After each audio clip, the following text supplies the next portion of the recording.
9절까지 있는 말씀입니다. 베드로전서 5장 8절부터 9절까지 있는 말씀입니다. 베드로전서 5장 8절 9절 두 절인데 같이 합독하도록 하겠습니다. 근신하라 깨어라 너희 대적 마귀가 우는 사자같이 두루다니며 삼킬 자를 찾나니 너희는 믿음을 굳건하게 하여 그를 대적하라. 이는 세상에 있는 너희 형제들도 동일한 고난을 당하는 줄 알미라. 아멘. 오늘 본문의 말씀을 통해서 마귀를 대적하라 하는 제목으로 은혜를 나누기를 원합니다. 지난 3월 23일에 이집트의 수에즈 운하에서는 배 한 척이 운하를 지나다가 뱃머리가 땅에 이렇게 접촉이 되어 가지고 거기에 박혀서 빠져나오지 못하는 사건이 있었죠. 그래서 뱃길을 다 막아버리니까 나중에는 400대 되는 그런 컨테이너 대형 선박들이 지나가지를 못해서 큰 일이 일어났었죠. 그 물류를 정확한 시간에 배송을 해야 되는데 배송을 하지 못하면 클레임이 이제 들어오게 되지요.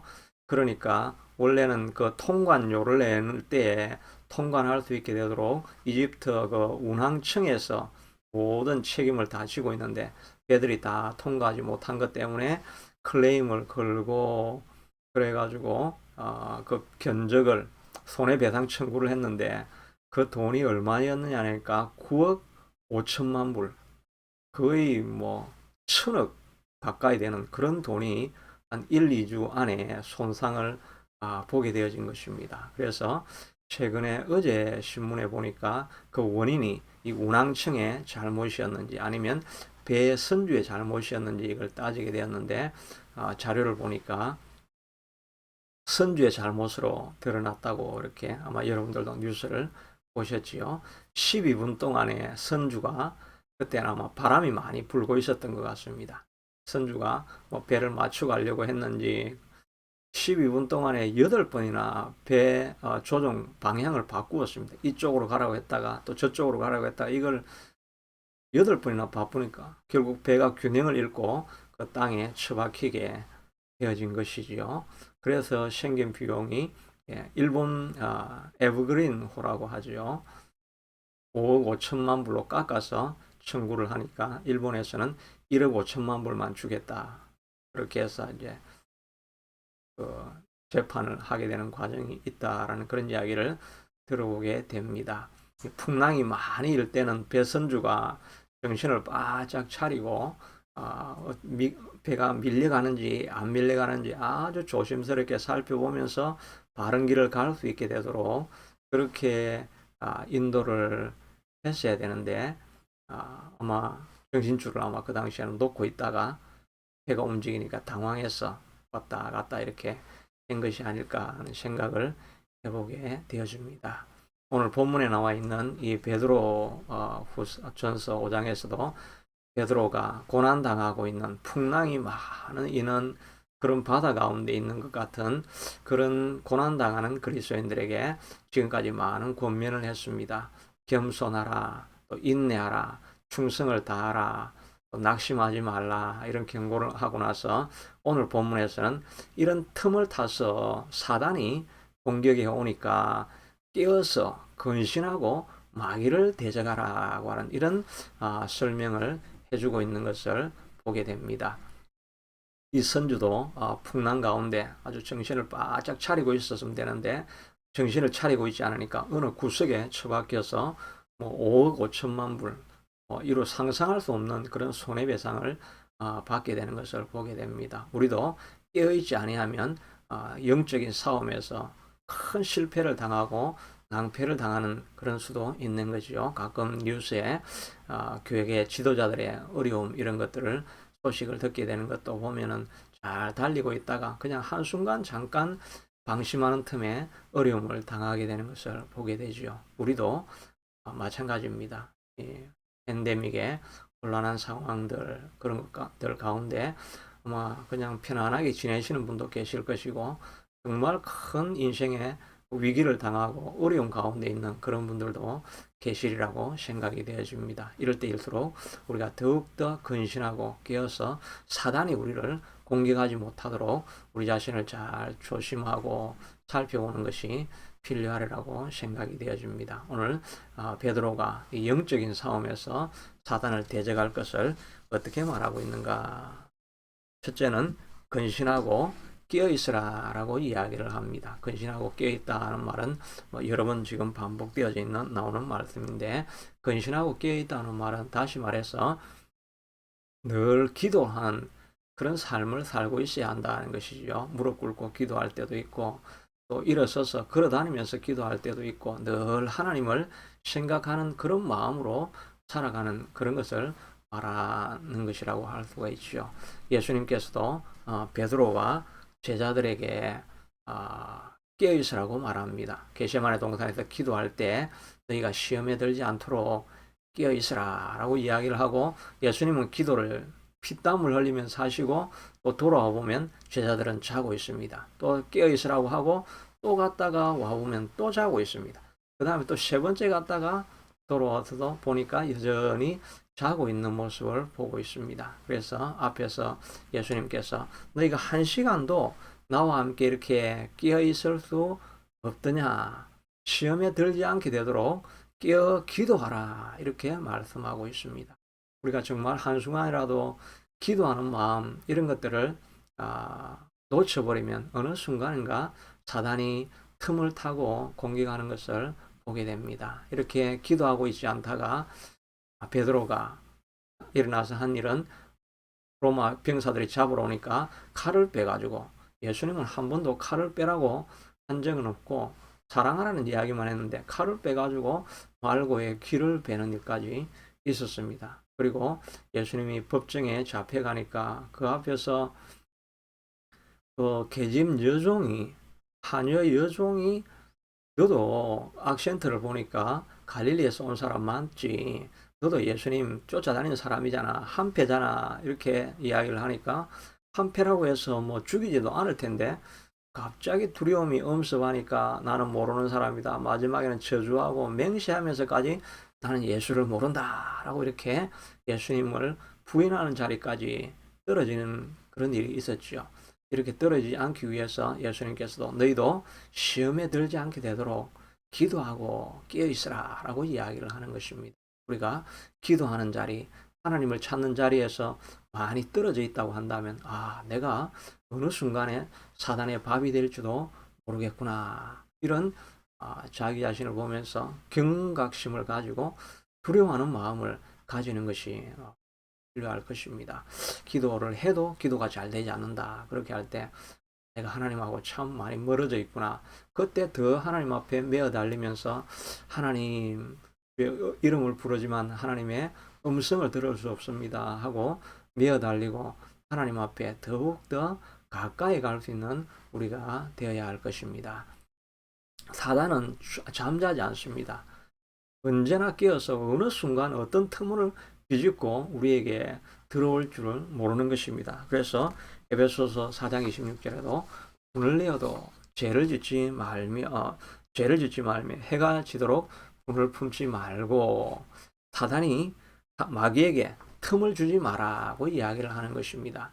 그러니까 우리가 잘못된 이런 일들에 노출이 되어져 있을 때 그때 사단이 어느 순간인가 틈을 타고 우리에게 공격이 온다는 것을 알 수가 있죠. 그러니까 어느 순간에 사단이 우리에게 공격하고 또 우리를 망하게 하고 멸망시키려고 할지 모르기 때문에 늘 순간순간 끼어있는 그런 마음을 꼭 가질 때가 가져야만 하는 것입니다. 그렇지 아니할 때 우리가 언제나 위험한 자리에 나아갈 수 있다는 그런 생각들을 우리가 끊임없이 하고 기도하는 마음들을 가져야 할 줄로 믿습니다. 또 둘째는 보니까 사단은 공동체를 떠난 사람들을 공격 대상으로 삼는다 하는 것을 알 수가 있습니다. 8절에 보니까 근신하라 깨어라 너희 대적 마귀가 우는 사자같이 두루다러 다니며 삼킬 자를 찾는다라고 이야기를 하고 있죠. 여기서 우는 사자같이 찾는다라고 이렇게 하는데, 우리가 동물의 왕국이나 이런 걸 이렇게 보면은 사냥하는 뭐 모든 게 다 패턴이 있죠. 사냥할 때 꼭 보면은 무리하고 다 몰려 있는 그런 무리에는 절대 공격을 하지 못하죠. 거기에서 한 마리가 떨어져 나오면은 그걸 공격하게 되는 것을 보게 됩니다.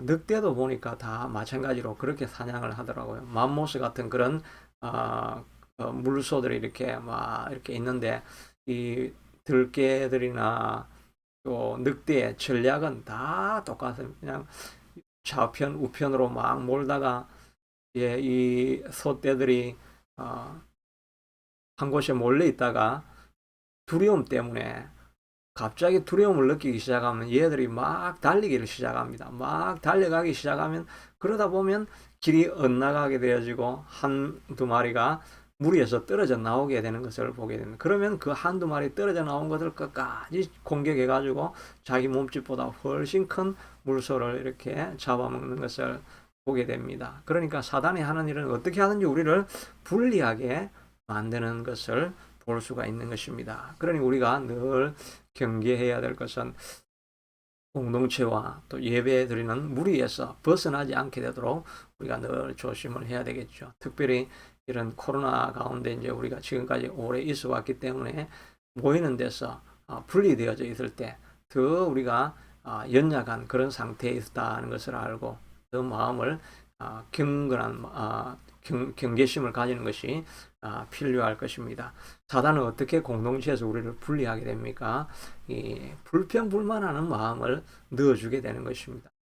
그룹에 있는 다른 사람들이 자꾸 싫어지고, 그 사람 하는 일들이 점점 더 불평불만이 나오고, 공동체에 대해서, 교회에 대해서 불평불만이 자꾸 이렇게 쌓이게 하는 것입니다. 물론 뭐 공동체가 하는 일, 교회가 하는 일이 또 어려움이 있고 뭐 부족한 부분이 있어서 연약한 부분도 있겠지만, 그런 마음을 가지기 시작할 때 사단이 들어와서 더욱더 그것을 공격하고 불평불만이 가득 쌓이게 만드는 것입니다. 그러니까 불평불만이 쌓일 때 우리가 조심해야 될 것은, 내가 잘못하면 사단의 쓰임을 받을 수 있겠구나, 이런 생각을 해야 하는 것입니다. 계시록 12장 9절 10절에 보면, 큰 용이 내쫓기니 옛뱀 곧 마귀라고도 하고 사단이라고 하는 잔데, 이는 우리 형제들을 참소하던 자, 곧 우리 하나님 앞에서 밤낮으로 참소하던 자가 쫓겨나고, 사단이 하는 일은 거짓말하고 참소하게 하는 것입니다. 무고하게 없는 죄까지 계속 있는 것으로 해서 그 사람을 상대방을 비난을 하게 되는 것입니다. 처음에는 우리가 공동체에 어려움이 있고 이렇게 할 때는 연약한 것이 실제로 그런 연약함이었습니다. 그런데 사단이 우리의 마음을 가져오게 되면 점점 더 없는 죄까지 덮어가지고 참소하게 만들고 고소하게 만들고, 그래서 불평불만이 가득 차게 그렇게 만드는 것입니다. 그래서 부정적인 사람이 만들게 되어지고, 결국은 그것 때문에 공동체가 갈라지게 만드는, 이 모든 일 뒤에는 사단이 자신의 전문 분야입니다. 아주 엑스퍼티를 가지고 있는 거죠. 전문적인 영역이 뭐냐니까, 사람들을 나누고 분란시키고 당파를 만들어서 쪼개는 것, 이것이 사단이 하는 일인 것입니다. 그러니까 우리가 공동체에서 나 자신이 분리되어지려고 할 때, 내 뒤에 사단이 나를 이렇게 불평불만하게 하는구나, 이런 것을 생각을 가지고 빨리 자기의 마음을 고치고, 하나님, 연약한 부분도 많이 있지만 좋은 부분도 있지 않습니까? 좋은 것을 보고 연약한 것은 내가 어떻게 같이 도와서 고칠 것인가를 생각하지 불평불만하지 않겠습니다. 이런 마음을 가지고 있을 때 공동체 안에서 건강하게 우리가 머물 수 있게 된다는 것입니다. 우리가 지금은 뭐 공동체 안에 있지 않은 사람들도 있다 할지라도, 우리에게 더 중요한, 가장 소중한 공동체는 가정이라고 할 수가 있죠. 가정이 깨어지면 결국은 교회는 뭐 나갈 수가 없죠. 가정에서 불평불만이 있어가지고 나누어지고 이런 사람들이 신앙생활을 열심히 할 수가 없는 것입니다. 그러니까 사단은 할 수 있는 대로 가정을 깨뜨리려고 하는 것입니다. 통계 자료를 봐도 이혼율이나 이런 것들이 또 부모와 자녀와의 관계가 깨어지고 이런 것들이 그리스도인 가정은 좀 더 다른 데 비해서 낫지 않겠는가 하지만 자료를 보면 정말 놀랍게도 이혼율이 불신 가정과 신자 가정 비율이 거의 같습니다. 정말 신기한 자료죠. 그리고 가족 관계에서도 보면 신앙으로 살아가는 그런 가정들이 다 건강한 가정일 것 같은데 사실 얼마나 많은 장모 자녀들이 어려움을 일으킵니까? 얼마나 많은 권사 자녀가 어려움을 일으킵니까? 얼마나 많은 목회자 자녀가 어려움을 일으키고 선교사 자녀가 어려움을 일으킵니까? 이런 걸 보면 이 신자들이나 불신자들이나 다 가정에 동일한 문제를 가지고 있다는 것을 알 수가 있습니다. 그러니까 사단은 어떻게 하는지 가정을 무너뜨리고 가정에 어려움이 있고 불화가 있고 평안이 없게 이렇게 만들어가면 그 사람들은 신앙을 유지할 수가 없게 되는 거죠.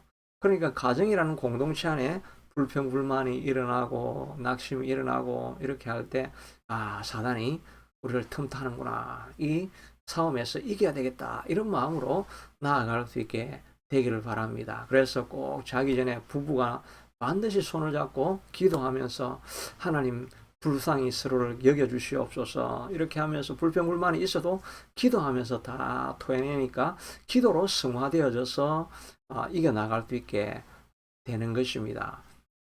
자녀들을 위해서도 또 가정이 보면 다 자녀가 뭐 아름다운 기독교 가정이라고 해서 아름다운 부모 자녀 간의 화목한 가정 이런 가정들이 정말 있다고 한다면 그건 정말 축복이죠. 그런데 많은 그리스도인의 가정들도 보면 자녀들과의 문제, 불화들, 뭐 불신자 못지않게 있게 되는 것을 우리가 보게 되는 것입니다. 오히려 불신자 가정에서도 건강한 인격을 가지고 있는 그런 사람들의 자녀 가정들은 참 유복하게 자라는 것을 보는데 오히려 교인 가정에서 보면은 교회 생활은 열심인데 이 사람과의 건강한 이 관계, 상식적인 관계를 잘 유지하지 못하기 때문에 또 율법적인 기독교로 삶을 보여주기 때문에 그 가정 갈등이 일어나게 되죠. 그럴 때 우리가 더욱더 해야 되는 이런 어려움이 있는 자녀를 보면서 내팽개치고 교회 일을 할 것이 아니라 자녀를 붙잡고 자녀를 위해서 매일매일 기도하는 것이 필요한 것입니다. 자녀도 서운함이 있을 수가 있고 부모도 서운함이 있을 수가 있고 또 이 스테이지마다 삶의 스테이지마다 또 보면은 자녀에 대한 이런 관점들이 점점 달라지면 관계가 어릴 때, 청년 때, 장년 때 다 이렇게 관계가 달라지고 순간순간마다 새로운 어려움들이 죽을 때까지 계속 일어나게 되는 것을 보게 됩니다. 가장 안전한 길은 가족과 자녀가 손을 붙잡고 기도하며 서로를 위해서 어려움이 있고 문제가 있고 불만스러운 것이 있을 때 그걸 기도로 승화해내어서 매일매일 자녀를 위해서 기도해주고 또 부모만 기도하는 것이 아니라 자녀도 그 기도를 하게 해서 자기의 기도를 통해서 가정에 있는 어려움들 불만들을 다 드러내게 하고 또 동기들 간에도 서로 손잡고 기도하게 만들어서 믿음 안에서 하나다라는 것을 늘 주입시켜 주는 것이 꼭 필요할 것입니다. 어릴 때는 다 친하게 잘 지내지만 이제 20세가 넘어가면 또 이권 문제가 생기기도 하고 그러면 뭐 어느 순간에 또 동기들 간에도 갈등이 충분히 일어날 수가 있게 되는 것이지요. 그것을 막기 위해서는 우리가 끊임없이 기도하는 것이 너무나 필요한 것입니다. 사단이 하는 일은 이런 가족 안에 일어나는 갈등을 계속 일어나게 부추기게 하는 일이 사단의 일인 것입니다. 어려움이 있을 때 가족 간에 불화가 일어날 때 우리가 생각해야 될 것은 사단이 우리를 망하게 만들고 그래서 교회를 망하게 만들고 하나님 나라를 망하게 하려고 하는 것이 그의 전략이구나 하는 것을 깨닫고 우리가 가정에서 날마다 끊임없이 같이 기도하는 가정이 될 수 있게 되기를 바랍니다. 저도 이렇게 말하는 것은 저희 가정도 이렇게 참 모든 스테이지마다 서로 새로운 문제들이 일어나는데 우리가 늘 같이 기도하는 이런 가족이 늘 하나 함께하는 이런 일을 해왔어야 되겠다. 또 앞으로 해야 되겠다. 그런 마음들이 이제 있어서 이렇게 계속 말씀하게 되는 것입니다. 그러므로 우리가 늘 이 공동체에 꼭 붙어 있을 수 있게 되도록 힘을 써야 할 것입니다. 또 사단이 하는 일은 이 말씀에서부터 떨어져 있는 사람들을 바로 도적질하고 죽이고 멸망시키려고 하는 것입니다. 맨 먼저 사단이 한 일이 무엇이었습니까? 하와를 미혹을 하는 것입니다. 하와를 미혹할 때 뭐라고 했습니까? 저 선악과의 열매가 먹음직도 하고 보암직도 한데 저걸 먹으라고 이렇게 깹니다. 그렇게 하니까 하와가 아니다. 우리가 동산에 있는 모든 과실은 다 먹을 수 있는데 동산 중앙에 있는 저 나무의 과실만은 먹지 말라고 했다. 먹으면 죽을지도 모른다고 이렇게 죽을까 하노라. 이렇게 이야기를 했다는 것입니다. 그런데 예수님은 하나님은 그렇게 말하지 않아요. 네가 먹으면 정령 죽으리라 이렇게 했는데 하와는 말씀이 알쏭달쏭하게 기억이 안 나니까 죽을지도 모르겠다고 하던데 이렇게 말이 바뀌어진 것입니다. 우리가 꼭 그렇지 않습니까? 하나님 말씀을 늘 묵상하고 하나님 말씀에 붙들림 받아서 살고 있을 때에는 어떤 사건이 생겨도 하나님 말씀이 분명하게 자기의 마음에 박혀 있으니까 말씀이 이렇게 했다라고 이렇게 하면 유혹이 와도 흔들리지가 않는데 말씀이 생각이 안 나고 말씀을 읽지 않고 그러다 보면 죽는다고 했나? 죽지 않을 수도 있다고 하는 그런 가능성도 있지 않았나? 이렇게 애매하게 되는 것입니다. 그러니까 우리가 이 사단에게 묶이지 않으려고 하면 말씀에 꽉 붙들려 있어야 되는데 그래서 우리가 말씀 암송을 날마다 우리가 하는 것이지요. 늘 말씀을 암송하면서 하나님이 주신 약속을 따라서 내 마음에 늘 붙어 있으면 아무것도 염려하지 말고 오직 모든의 기도와 간구로 너희 구할 것을 감사함으로 하나님께 아뢰라. 기뻐하라. 내가 다시 말하니 기뻐하라. 항상 기뻐하라. 쉬지 말고 기도하라. 범사에 감사하라. 이런 말씀들이 우리의 마음에 늘 있으면 상황이 자꾸 바뀌어가지고 마음이 왔다 갔다 흔들려도 내 마음에 외우고 있는 암송하고 있는 말씀이 있으면 그 암송한 말씀을 통해서 우리가 일어설 수 있게 되는 것입니다.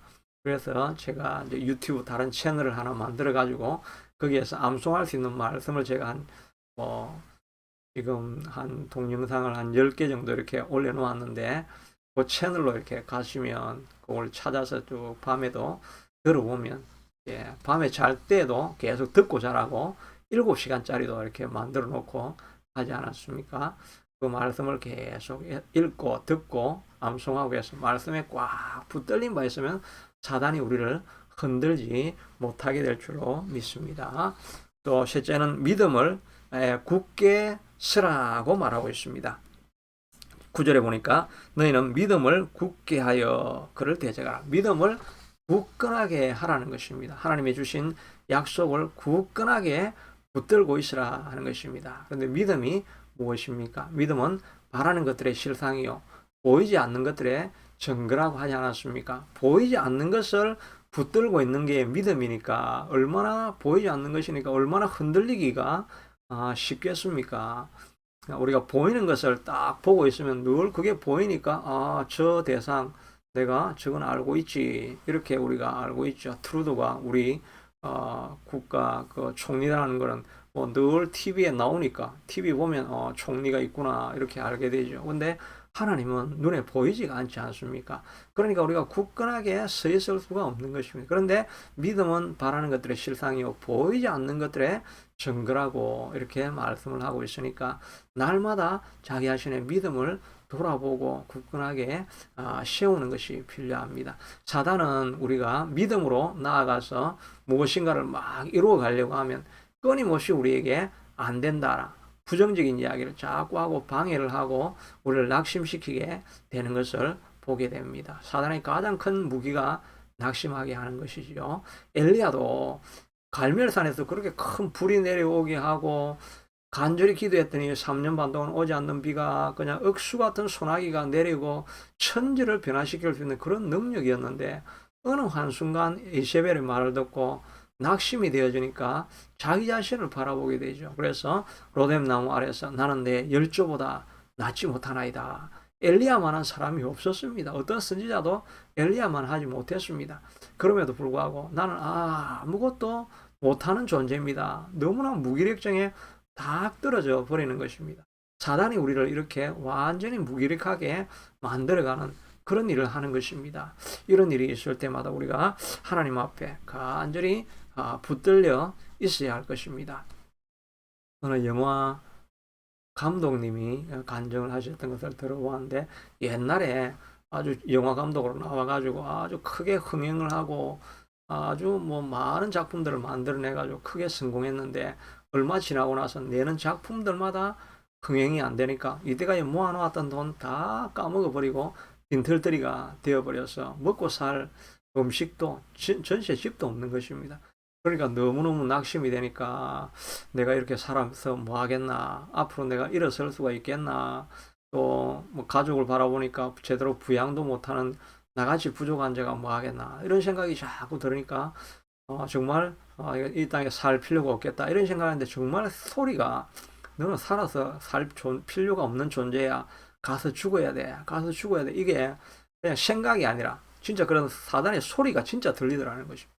그래 들려가지고 그 소리를 따라서 산 깊은 곳에 올라가서 이제 목을 매려고 끈을 딱 만들고 이제 목을 막 걸려고 하는데, 산 저쪽에서 그냥 메아리 같은 엄청난 소리가 너 지금 죽으면 지옥 가게 돼, 이 음성이 들리는데, 이게 얼마나 강하게 들리는데 뭐 정말 뭐 소름이 오싹 끼치고 지옥에 떨어져 있는 그 같은 고통과 같은 그런 막 감정이 막 음습을 하면서, 이렇게 죽으면 지옥까지, 그게 너무 두려운 마음이 생기는 것입니다.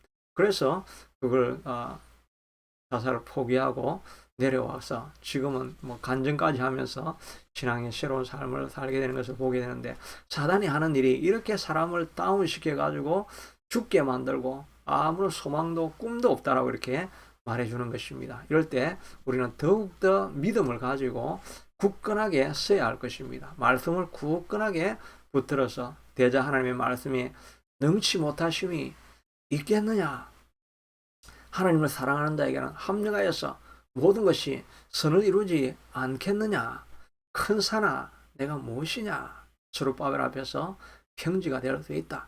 홍해도 하나님께서 갈라주시고 하나님께서 함께 하시면 저 땅도 차지할 수 있으리라.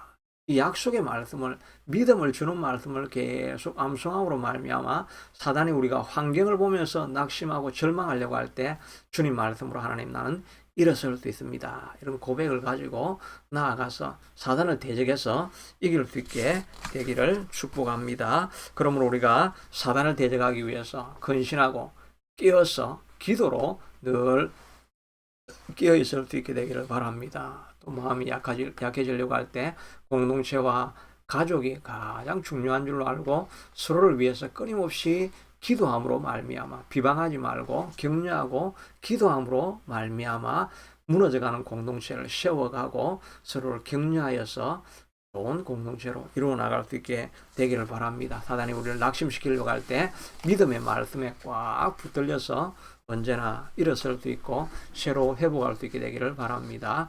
오늘도 여러분의 삶의 어떤 정황 속에서 낙심하고 있었던 사람이 있다고 한다면 말씀 가운데 일어서서 회복할 수 있게 되기를 축복합니다.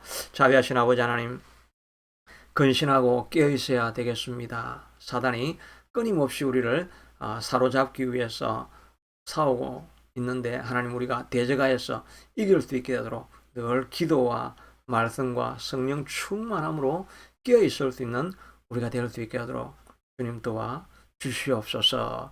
낙심시키려고 할 때마다 주님 말씀 붙들고 일어서기를 결단하고, 다윗과 또 수많은 믿음의 선조들이 살아갔던 간증들을 많이 읽음으로 말미암아 소망을 잃지 않고 살아가는 저희가 될 수 있게 도와주시옵소서. 하나님 오늘 이 말씀을 듣는 가운데 실망한 자리, 낙심한 자리, 또 어려움 가운데 있는 성도님들이 있다고 한다면 사단이 틈타지 못하도록 하나님 붙잡아 주시고 또 그의 마음을 굳건하게 세워 주셔서 기도하고 말씀을 통해서 일어설 수 있게 하시고, 말씀을 붙들고 낙심하지 아니하고 일어설 수 있게 주님 축복하여 주시기를 간절히 원하고 소원합니다. 가정을 붙들고 있는 모든 악한 마귀들은 예수로 명하노니 다 떠나갈지어다. 낙심한 심령은 일어설지어다. 회복되어 질지어다. 마음에 소망이 가득할지어다. 마음에 주님이 주시는 큰 기쁨이 충만할지어다. 우리의 많은 실수로부터 말미암아 찾아오는 낙심스러운 일들도 예수님의 이름으로 다 일어서게 될지어다. 하나님의 역사가 일어나게 되게 하신 것을 감사합니다. 믿음대로 될지어다. 내 믿음대로 될지어다. 내 믿음대로 될지어다. 내 믿음대로 될지어다. 하나님께서 함께 하시니 감사합니다. 예수님 이름으로 기도드리옵나이다. 아멘. 찬송가